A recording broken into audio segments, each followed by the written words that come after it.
Bonjour à tous, le but de cette vidéo est de vous corriger l'exercice numéro 114, page 160.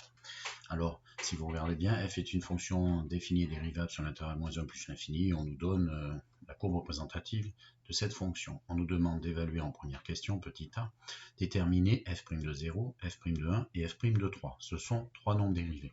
Quand on vous demande trois nombres dérivés, alors vous avez la courbe de la fonction, c'est toujours le même réflexe à avoir, c'est des coefficients directeurs de tangente aux endroits considérés. Donc ici, en 0, pour le premier, en 1, puis en 3. Alors, si on veut f' de 0, c'est le coefficient directeur, donc je viens de dire, de la tangente au point de la courbe qui a cette abscisse 0. Donc l'abscisse 0, elle est ici. On cherche la courbe, il faut aller au-dessus. Le point considéré, c'est lui. D'accord? Pour le point 1, après, ce sera lui. Donc ici. Et pour le point d'abscisse 3, ce sera lui. Donc je vais déjà leur donner un petit nom par souci d'efficacité.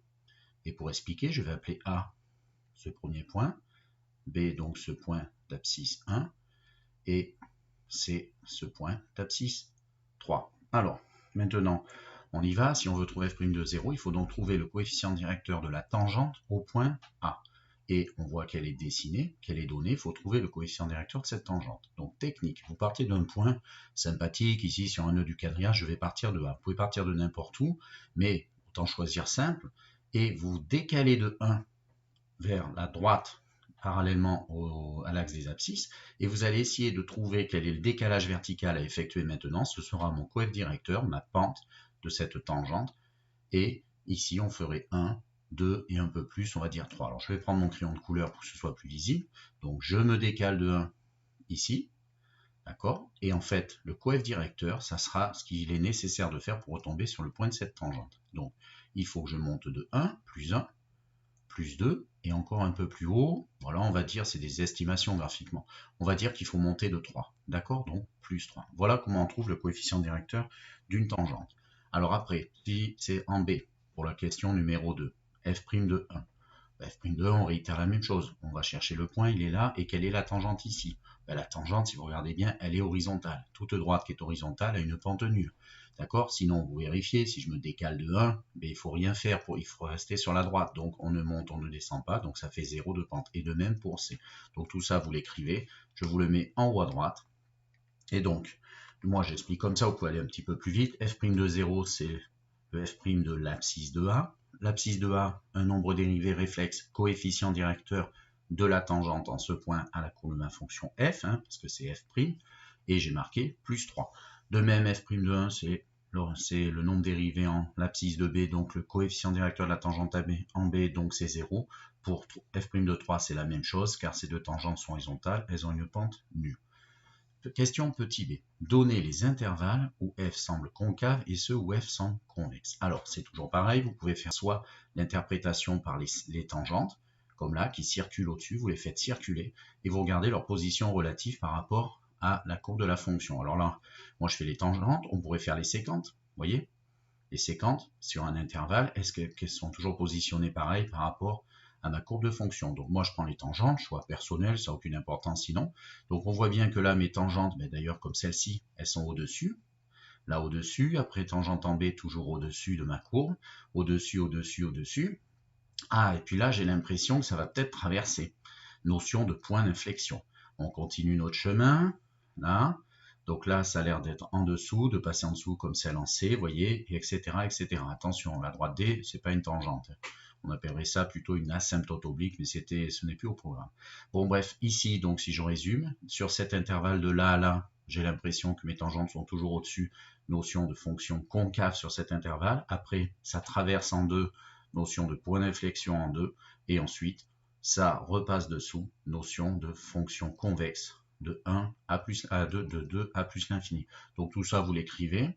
Donc je vous le mentionne à droite. Et du coup, ça donne f semble concave sur l'intervalle -1, 2. Alors j'ai pas pris -1 parce qu'il n'est pas dans l'ensemble de définition. 2, bon alors 2. Là, il y a discussion, certains universitaires. C'est vrai, est-ce qu'on prend pas? Il y a deux définitions, f strict positive ou pas. Alors c'est vrai qu'en 2, elle est à la fois concave et convexe. D'accord? Bon là, c'est qu'un détail. D'accord? On va pas vous fignoler là-dessus cette année, mais bon, certains vont prendre le 2, certains collègues, et puis certains autres ne prendront pas. Ça, c'est voilà. C'est à vous. Bon, c'est pas grave. Ensuite, Donc elle est concave sur moins 1, 2, puis convexe sur 2 plus l'infini. Voilà. Ensuite, petit c, conjecturer les coordonnées du point d'inflexion de C. Alors les coordonnées, bon mais déjà, l'abscisse sont là, C2. Et bien si on veut, sont les coordonnées, attention, il ne faut pas oublier de donner l'ordonnée, on va chercher la fonction f, la courbe de f, et ici on voit que c'est à peu près en 1,5. Donc il suffit d'argumenter en disant que ça change de convexité, c'est toujours pareil. De toute façon, quand c'est du graphique, vous changez de convexité, vous passez par un point d'inflexion. Donc je vous l'ai écrit là, la fonction f change de convexité une seule fois, c'est en x égale 2. Passant donc, bon je précise, de concave à convexe. Convexe à concave, ça le ferait également. Donc la courbe de f, attention, la convexité, c'est pour la courbe d'une fonction. Enfin, pardon, c'est la convexité, c'est pour une fonction, alors que le point d'inflexion, c'est que pour la courbe d'une fonction. Donc la courbe de ma fonction admet un seul point d'inflexion. Ben, moi, je l'appelais i, d'abscisse 2, et puis là, l'ordonnée, je l'estime sur le graphique de 1,5. Allez, on passe à la question suivante. On note une nouvelle fonction qui nous est donnée, notre g, la fonction définie sur moins 1 plus l'infini par g de x égale exponentielle de f de x. Alors, g, en fait, elle va composer ce qu'on reçoit de f, donc les images par f, par la fonction exponentielle. D'accord? C'est une composée. Et on me demande la limite de g de x lorsque x tend vers plus l'infini, puis celle de g de x lorsque x tend vers moins 1. Si on veut la limite de g de x, que ce soit en plus l'infini ou en moins 1, ben, il est clair qu'il faut d'abord trouver la limite de cet exposant f de x. Et donc, la limite de f de x en plus l'infini, il faut la trouver. Alors, on regarde le graphique. En plus l'infini, qu'est-ce qui se passe? La courbe de f, elle est là. Quand x va vers plus l'infini vers la droite, la courbe de f, elle va là. Elle va vers le haut. Donc, estimation, les images f de x semblent aller vers plus l'infini, lorsque x va vers plus l'infini. Et donc, si l'exposant va vers plus l'infini, comme on sait que la fonction exponentielle, quand elle reçoit un exposant, on va composer qui va vers plus l'infini, eh bien elle va renvoyer plus l'infini. On pourra déduire la limite de g de x en plus l'infini. Et ce n'est pas une forme déterminée, d'accord? Cet exposant allant vers plus l'infini, son exponentielle ira vers plus l'infini. Tant qu'on y est, on peut faire en moins 1. Et bien sûr, en moins 1, vu l'énoncé, c'est en moins 1 par la droite. Et donc là, on regarde, quand on approche de moins 1, la courbe de ma fonction a l'air d'aller vers moins l'infini. D'accord? Donc, si cet exposant f de x va vers moins l'infini, que va renvoyer l'exponentielle que l'on compose ensuite? Eh bien, l'exponentielle recevant moins l'infini, cours que vous devez maîtriser absolument, ça va aller vers 0. Et donc, on rédige cela. Donc, j'ai commencé à faire les questions qui se ressemblent. D'accord? Et du coup, limite de f de x lorsque x tend vers plus l'infini. On a dit que ça allait vers plus l'infini. Maintenant, quand x, grand X, reçoit plus l'infini, bien l'exponentielle x renvoie plus l'infini. Donc par composition, la limite d'exponentielle de f de x, qui est la limite de g de x, c'est plus l'infini. Deuxième ligne, on a dit que quand x approchait de moins 1, les images par f allaient vers moins l'infini. Donc, on se pose la question, quand le grand X tend vers moins l'infini, ce que je suis en train de recopier, que renvoie exponentielle grand X? Eh bien 0 plus. Donc, par composition, g de x va aller vers 0 plus. Voilà. Alors ensuite, on me demande d'étudier les variations de la fonction g sur cet intervalle et en dresser le tableau. Bon, des petits calculs, on verra après. Eh bien, en fait, si on me demande d'étudier les variations de g, réflexe, c'est toujours pareil. La dérivabilité de g, la dérivée, etc. Donc là, c'est un petit calcul, je suis allé assez vite pour gagner un peu de temps. D'accord? Donc g, elle est dérivable sur cet intervalle i en question, je l'ai appelé i. Bon alors pourquoi? Ben, en fait f elle est dérivable sur i et on en prend l'exponentielle qui elle est dérivable sur r. La composée ainsi construite sera dérivable sur r. La dérivée de g, c'est la dérivée d'exponentielle f, donc attention à vos composés de fonctions. La dérivée d'exponentielle x, c'est exponentielle x, donc la dérivée d'exponentielle f, c'est exponentielle f également, mais sans oublier le fois f'. D'accord? Vous avez vu ça avec vous, exponentielle u se dérive en u' fois exponentielle u. Ensuite, quand on regarde cette quantité-là, on a une exponentielle. Ben, une exponentielle, c'est toujours strict plus, quel que soit l'endroit où vous regardez, si on peut calculer toutes ces exponentielles.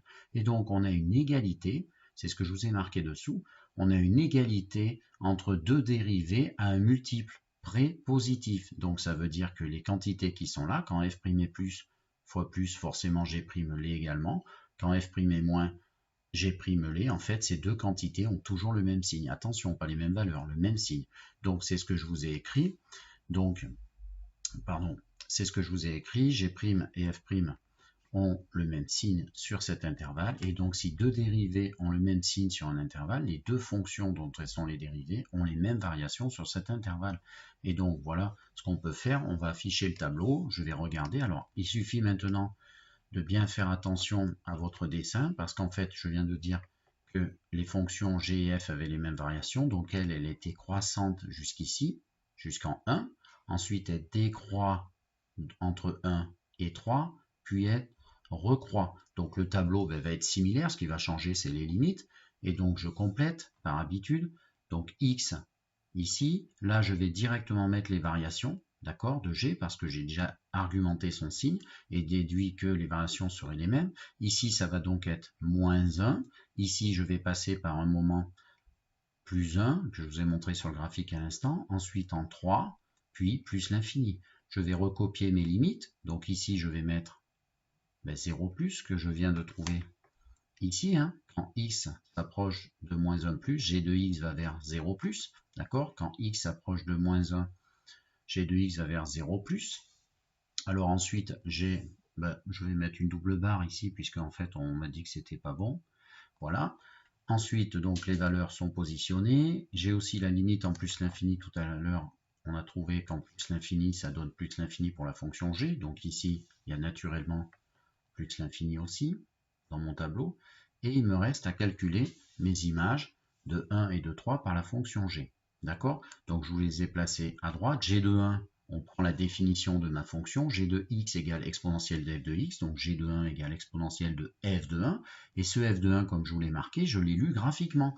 L'image de 1, graphiquement, l'image de 1, c'est ça, 1 est ici, je vais chercher la courbe de ma fonction, c'est 2, donc le f de 1, c'est un 2. Et du coup, g de 1, c'est exponentielle de ce 2. Donc je vais réécrire exponentielle de 2 ici. Je l'ai un peu raté, mais bon, vous avez compris. Et ensuite, de même pour g de 3, qui est égal à exponentielle de f de 3. F de 3, je vais le lire, le 3 il est là. F de 3, c'est à cette hauteur, c'est-à-dire moins 1. Donc f de 3, c'est un moins 1, donc g de 3, c'est exponentielle de moins 1. Voilà.